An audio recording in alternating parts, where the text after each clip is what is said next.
If you were to ask any American what their favorite mystical creature was, they would either probably say a unicorn or a leprechaun. But for me and millions of Americans in the US, we have a different answer, and that's an honest politician. Because recently in the status quo, politicians haven't really been honest.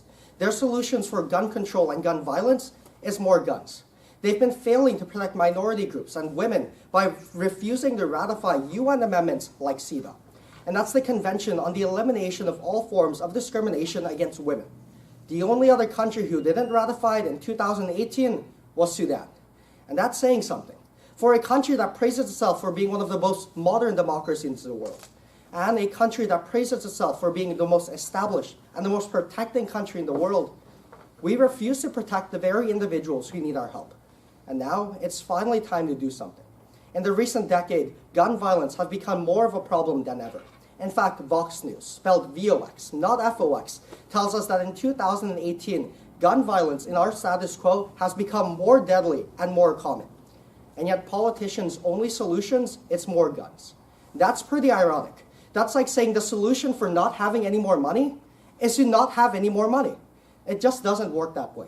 It's finally time we tackle the issue head first and finally analyze, understand, and reflect what the American people could do and what organizations like this very organization can do to make sure violence in school is no longer a thing for our future generations to see. But first of all, let's address the common issue in the room, and that's gun violence.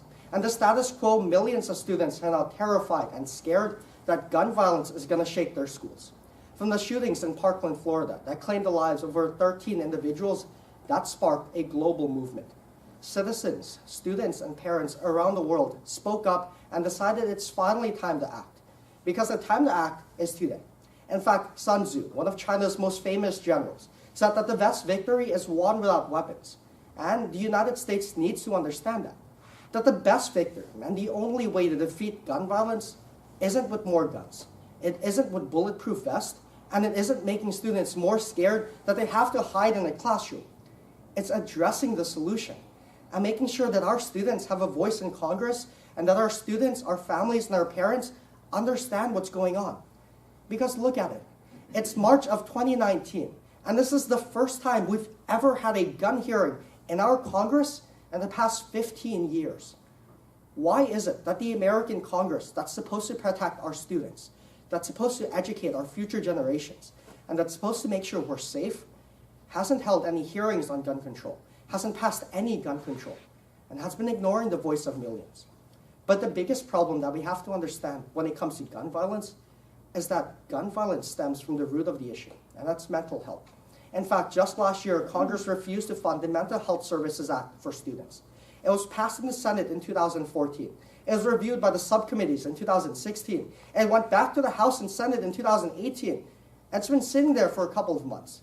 That legislation would have provided over $15 million in funding for mental health in our schools, in districts like this one, to make sure that students are educated and they know they have a friend to rely on and they're not isolated. In fact, University of Pennsylvania found in 2016 that 57% of Americans today feel more isolated than they were over 10 years ago. Many students are afraid to speak out. Many students don't know when to speak out, and many students don't want to speak out.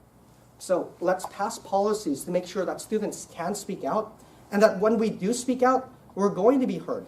Because for students around the world like myself, I don't want to speak out because I know I'm not going to be heard. I know that Congress is going to ignore me, and I know that our politicians are going to ignore me. Parents don't want to do much because they know that their voices don't matter. That's exactly why voter registration in our status quo is so low. That's exactly why the American people don't trust the government, and that's exactly why a lot of people think that America's democracy is declining. Because politicians refuse to understand what's going on. But the second thing that we can do to tackle this issue head first is to pass amendments like CEDAW.